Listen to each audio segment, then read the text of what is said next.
Hello,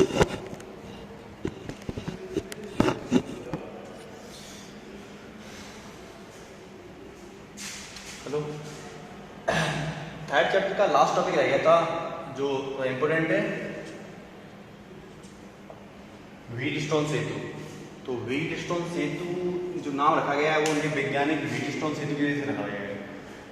वैज्ञानिक Wheatstone सेतु ने एक ऐसे प्रपत्र का आविष्कार किया जिसमें 4 प्रतिरोधों को एक चतुर्भुज के रूप में व्यवस्थित करते हैं, और व्यवस्थित करने के बाद उनके 3 ज्ञात प्रतिरोध के साथ एक अज्ञात प्रतिरोध जोड़ा जाता है जिसके हम वैल्यू निकालते हैं। अब सर्किट में हमारे पास ए बी सी डी एक चतुर्भुज है जिसकी भुजाओं पर हमने 4 प्रतिरोध पी क्यू आर एस रखे हैं। इसके विकट को हमने गैल्वेनोमीटर से जोड़ दिया है। गैल्वेनोमीटर जो है वो अमीटर जैसा ही है, लेकिन यहाँ पे होता क्या है, ये निरंतर धारा नापता है। जो कंट्रोलिंग करंट है उसको नापने की जो इकाई है उसे बोलते हैं गैल्वेनोमीटर, और वैसे धारा मापने की इकाई क्या है, अमीटर। वोल्टेज मापने की इकाई को बोलते हैं वोल्टामीटर। तो यहाँ जी का काम क्या है वो देखना है। तो जी यहाँ पे गैल्वेनोमीटर है जो कंट्रोलिंग करेगा धारा का मापन को। अब हमने इस पूरे सर्किट को हमने एक बैटरी से कनेक्ट कर दिया। अब इस केस में करना क्या है, हम व्हीटस्टोन सेतु में किरचॉफ का नियम फॉलो कर रहे हैं। तो किरचॉफ का नियम क्या था कि जब भी किसी परिपथ में हम धारा को प्रवेश करते हैं तो वही धारा समान रूप से लौट के आती है। यानी कि अगर हम यहाँ पे आई धारा दे दें, अगर इसमें हम आई धारा दे दें यहाँ पे हम, तो वो सर्किट से लौटती हुई यहाँ पे आई धारा ही मिलेगी। अब कैसे मिलेगी वो हम पता लगाते हैं। तो स्टार्टिंग से देखो ध्यान से कि अगर हम आई धारा यहाँ दे रहे हैं तो उसे यहाँ पे 2 रास्ते मिल रहे हैं ए पॉइंट पर, एक तो डी की तरफ जा रहा है और एक बी की तरफ जा रहा है। तो अगर ये यहाँ पे I1 गया तो फिर यहाँ पे क्या जाएगा, I2। मान के चल रहे हैं ये धारा I1 इधर चली गई और ये I2 धारा इधर चली गई। इसका मतलब है I1 जो है I1 प्लस I2 में टूट गया है। बिंदु ए से मुख्य धारा I को प्रवाहित करने पर जैसे कुंजी को ऑन किया तो I धारा यहाँ से प्रवाहित हुई, वो I1 पहुंची B पॉइंट पर और I2 पहुंच गई D पॉइंट पर। यानी कि इन दोनों धाराओं का योग I के बराबर है। ठीक है, इसके बाद I1 धारा यहाँ जा रही है इस पॉइंट पर। इसके बाद उसे 2 रास्ते दिखाई दे रहे हैं, एक यहाँ पे और एक इधर साइड से, एक C की तरफ और एक डायगोनल BD की तरफ। मान ली यहाँ पे धारा I3 हो तो यहाँ पे जो धारा होगी उसका मान क्या होगा, उसका मान हो जाएगा I1 माइनस I3। क्यों? क्योंकि ये इस पॉइंट पर ये धारा जा रही है I1। अब I1 का मान 200 में टूट गया, एक तो उसे I3 मिल गया और प्लस बचा हुआ I1 माइनस से I3। ये कट जाएंगे तो वापस I1 हो जाएगा। यानी कि अगर 20 एम्पीयर की धारा यहाँ दी जाए तो 10 की अगर यहाँ जाए तो 10 की यहाँ जाएगी, तो यहाँ पे जो धारा आएगी वो I1 से I3 घट जाएगी। इस पॉइंट पर I1 धारा जाते हैं हम, तो I1 धारा इस पॉइंट पर आने पर ये I3 अगर यहाँ है तो बची धारा यहाँ जाएगी, और बची धारा क्या है, I1 जा रही थी और I3 निकल गई थी, तो I1 माइनस I3। उधर से आ रही है I1, इधर से I2, अब I2 पहुंची यहाँ पे तो यहाँ मिल जाएगा हमें, ऊपर से कौन आ रहा है, I3। तो ये I3 धारा यहाँ से होती आएगी तो यहाँ पे क्या मिल जाएगा, यहाँ मिल जाएगा हमें I2 प्लस के I3, क्योंकि बिगड़ से होती हुई धारा कौन सी आ रही है, I3, और ये I2 धारा और आएगी, दोनों क्या हो जाएंगे, जुड़ जाएंगे। ऊपर से कौन आ रहा है, I1 I3, और इधर से ये जा रही है तो plus I2 plus I3 cancel हो गए, तो I2 प्लस I2 बचा, I1 प्लस I2 बचेगा, और ये दोनों वैल्यू किसके बराबर है, I के। यानी कि जो धारा प्रवेश कर रही है वही धारा यहाँ पे एग्जिट कर रही है, जो धारा एंटर करेगी वही धारा यहाँ पे क्या कर देगी, एग्जिट करेगी। इसे बोलते हैं किरचॉफ का नियम। अब नियम क्या है, नियम ये है कि व्हीटस्टोन सेतु ने अगर BD जो विकर्ण है इस पर कोई धारा न पहुंचे तो ये सेतु को संतुलित माना जाता है। वीटस्टोन सेतु ने 4 प्रतिरोधों के साथ जो क्रम रखा है उसमें अगर विकर्ण में कोई धारा का विक्षेप न हो तो ये पूरा जो सर्किट है वो संतुलित माना जाएगा। तो उस हिस्से में चतुर्भुज की दो भुजाओं के जो प्रतिरोधों का अनुपात है वो शेष दो भुजाओं के प्रतिरोधों के अनुपात के बराबर होता है। जो नियम बताया मैंने P/Q बराबर R/S, ये हमें सिद्ध करना है। P AB पर प्रतिरोध, Q BC पर प्रतिरोध, R AD पर प्रतिरोध, S DC पर प्रतिरोध। इन 4 प्रतिरोधों का जो संतुलन है वो तभी होगा जब गैल्वेमीटर में कोई धारा ना हो, यानी कि I3 का मान 0 हो जाए। तो उस केस में ये वाला फॉर्मूला लगेगा। ठीक है, स्पेशल कंडीशन पर अब सिद्ध करते हैं।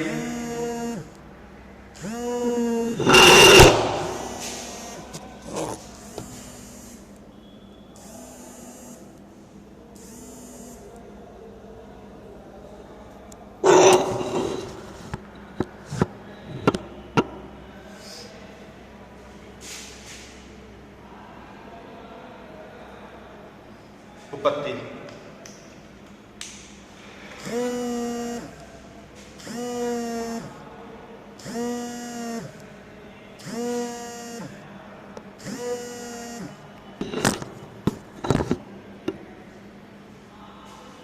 उत्पत्ति में यदि BD पर यदि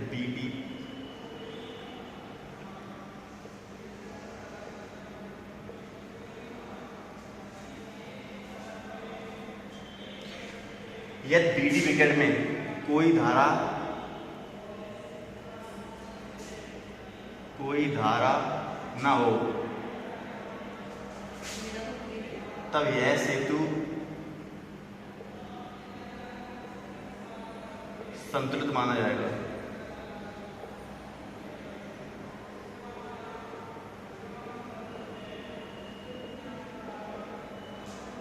एक स्पेशल कंडीशन पे वीटस्टोन सेतु ने यहाँ पे बताया कि दोनों जो भुजाएं हैं उनके प्रतिरोधों का अनुपात इन दोनों भुजाओं के प्रतिरोधों के अनुपात के बराबर होता है। तो BD विकर्ण में अगर कोई धारा नहीं है इसका मतलब क्या है, I3 का मान कितना है, 0 है। BD विकर्ण में कोई धारा का विच्छेद ना हो तो I3 का मान कितना हो गया, 0। तो शुरुआत करते हैं हम BD से। तो विकर्ण BD पर विभवांतर का सूत्र क्या है हमारे पास, विभवांतर का सूत्र होता है BB माइनस के BD।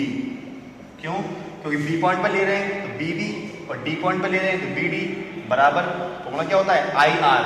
I की जगह पे कौन है यहाँ पे, I3 और R की जगह पे कौन है यहाँ पे, G। हमारे पास वोल्टेज का फॉर्मूला होता है B बराबर IR। जब विभवांतर दो पॉइंटों पर है तो BC माइनस BD, BD पर है तो BB माइनस BD बराबर जो धारा है आपकी वो I3 है और R की जगह क्या लगा हुआ है, गैल्वेमीटर।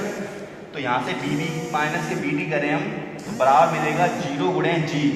तो यहाँ से मिला BB माइनस के BD बराबर 0, तो BB बराबर आया BD। तो हमें यहाँ पे इस पॉइंट पे विभवांतर, इस पॉइंट पे विभवांतर समान है। कब? जब इसमें धारा का विक्षेप ना हो।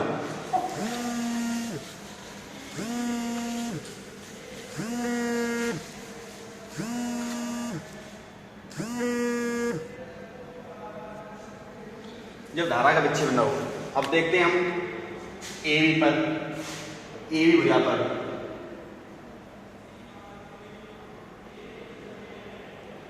अब AB भुजा पर देखो आप लोग कि AB जो भुजा है इसमें हमें जो प्रतिरोध दिखाई दे रहा है वो I1 PL, तो P प्रतिरोध है और I1 कैसी है, धारा। तो क्या बन जाएगा वोल्टेज का फॉर्मूला, AB भुजा पर BA माइनस के BB बराबर I1 और यहाँ पे क्या है P। समीकरण नंबर 1 हमने यहाँ पर समीकरण नंबर 1 मान लिया क्योंकि I1 P धारा बना रही है। अब हम कहाँ जाए, BC पर, BC भुजा पर। तो BC भुजा पर क्या मिल रहा है, BB माइनस के BC बराबर यहाँ मिल रही क्या धारा हमें, I1 और I3 का मान कितना है हमारे पास, 0। तो ये क्या पे क्या हो जाएगा, I1 और बगल में कौन है, Q। तो यहाँ पे हो जाएगा Q। समीकरण नंबर 2। इस प्रकार हम AD पे जाएं AD भुजाफल, तो हमें यहाँ पे क्या मिलेगा, BA माइनस BD बराबर, अब हमें यहाँ पे धारा क्या है, I2 है और बगल में है R, समीकरण नंबर 3, तीसरा स्टेप मिल गया। इसके बाद हम D से C जाएंगे, तो यहाँ पे नाम दे दें इसे DB भुजा, DB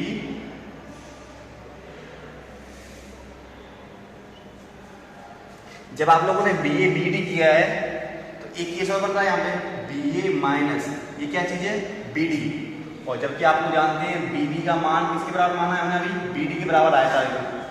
ये वैल्यू और ये वैल्यू का विभवांतर कैसा आया था, समान, तो समान आने के चक्कर में ये और ये वोल्टेज बराबर है यहाँ पे, तो यहाँ से BD हटा दें, इसलिए क्या रखते हैं BB बराबर मिल रहा है हमें क्या है, I2R, वैसा का वैसा है।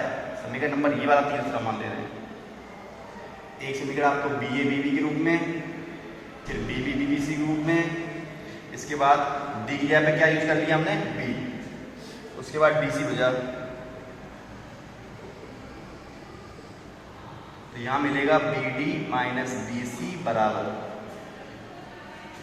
I3 जीरो हो चुका है, I3 की वैल्यू जीरो है, तो I2 कितना होगा, I2, और यहाँ प्रतिरोध का नाम क्या है, S, BD अब क्या माना आप लोगों ने, BB बराबर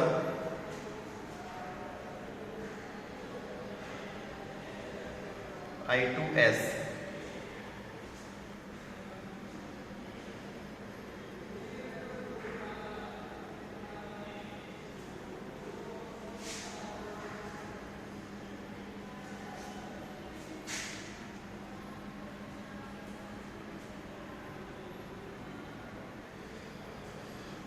समीकरण 4,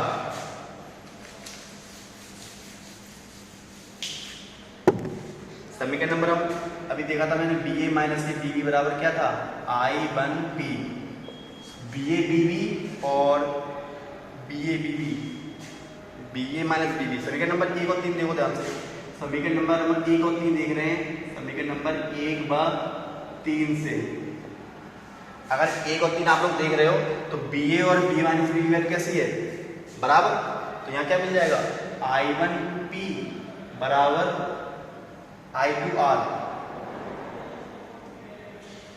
समीकरण नंबर 5,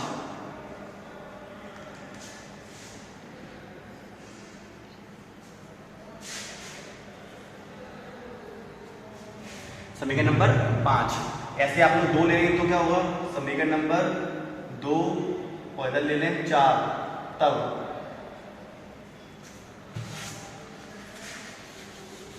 समीकरण नंबर 2 और 4 में हमें पास BBBC और BBBC बराबर है, तो I1Q बराबर हो जाएगा, I1Q का मान बराबर हो जाएगा किसके, I2S के, समीकरण नंबर क्या हमें यहाँ पे 6, समीकरण नंबर 5 व 6 से, 5 भाग 6 से, तो हो जाएगा I1P बटे I1Q बराबर I2R बटे I2S, I1 धारा कैंसिल, I2 कैंसिल, P बटे Q बराबर आ रहा है R बटे S, तो मतलब जो हमें सर्किट में चाहिए था इस कंडीशन को बना के तब हमारे पास ये वैल्यू आ रही है, P बटे Q बराबर R बटे S, यानी कि चतुर्भुज के जो विकर्ण में धारा का विक्षेप नहीं है तो I3 का मान 0 होगा, उस केस में हमारे पास P बटे Q बराबर R बटे S मिलेगा, दो भुजाओं का अनुपात दो भुजाओं के प्रतिरोधों के अनुपात के बराबर होता है।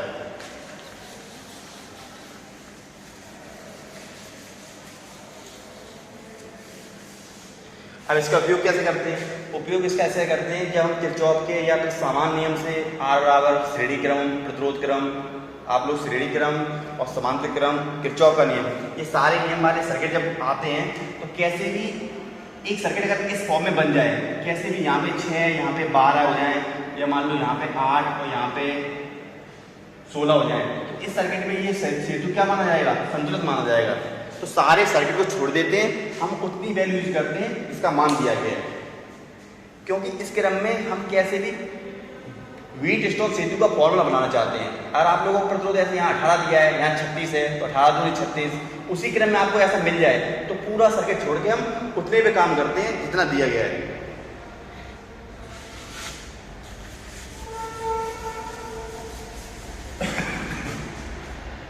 इसे एक एग्जाम्पल से देखते हैं, एग्जाम्पल देखते हैं उदाहरण।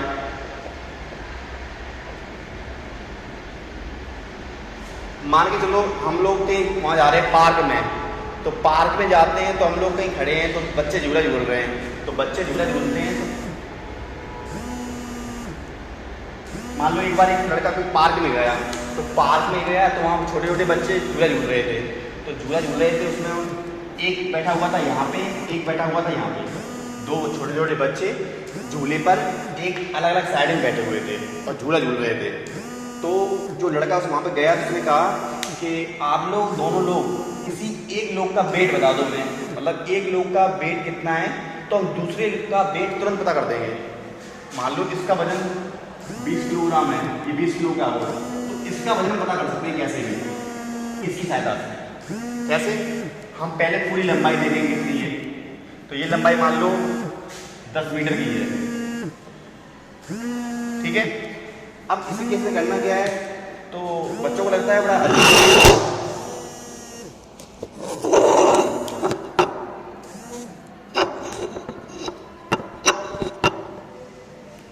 तो बच्चों को लगता है बड़ा अजीब लॉजिक है, हमारा एक तरफ का वेट पता है और एक का वेट पता नहीं है, तो ये कैसे पता लगा लेंगे। तो इसलिए केस बताया उन्होंने कि ये पूरी छड़ की लंबाई कितनी है 10, अगर एक का वजन 20 किलो है तो दूसरे का वजन ज़्यादा होगा या तो कम होगा, या तो ज़्यादा हो सकता है या तो क्या हो सकता है कम। अगर ज़्यादा हुआ ये तो ये मिड पॉइंट पर क्या होगा, ये नीचे जाएगा और ये ऊपर जाएगा। मान लो इसका वजन इस पर ज़्यादा कम है तो ये क्या जाएगा ऊपर और ये कहाँ जाएगा नीचे। तो हमें दोनों पॉइंटों में इस पॉइंट पर ध्यान रखना है। तो इस पॉइंट को कैसा कवर करना है, जो आप लोगों का यहाँ पे मिड पॉइंट पे कील लगी हुई है, इस कील को हम ऐसा खिसकाएंगे कि दोनों क्या हो जाए, बैलेंस में बन जाए। मान के चल रहे हैं इसका वजन कैसा है, कम है, ये 20 किलो से कैसा है, कम है, तो इस केस को हम क्या करेंगे, इधर साइड बढ़ाएंगे, क्योंकि मार्कर है आपका, इस मार्कर की मूली को यहाँ रखें हम, तो ये मार्कर बैलेंस बनाएगा। अगर इधर का वजन ज़्यादा कर दें तो हम क्या करेंगे, मूली को इधर ले जाएंगे, इससे ये बैलेंस बन जाए। और जैसे ही बैलेंस बन गया तो हम पता लगा लेंगे। मान लो ये यहाँ तक बढ़ गया तो इसकी वैल्यू मान लेंगे कि 7 और ये बच्ची की क्या हो जाएगी 3। तो फॉर्मूला बन जाएगा आपका क्वेश्चन मार्क इंटू 7 बराबर 3 इंटू 20 क्वेश्चन मार्क बटे 3 बराबर 20/7। तो वीटरसॉन सेतु यहाँ पे काम करता है, इस तरह का काम करता है वीटरसॉन सेतु।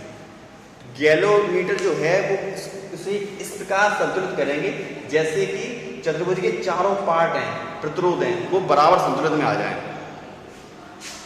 ये इसका केस है।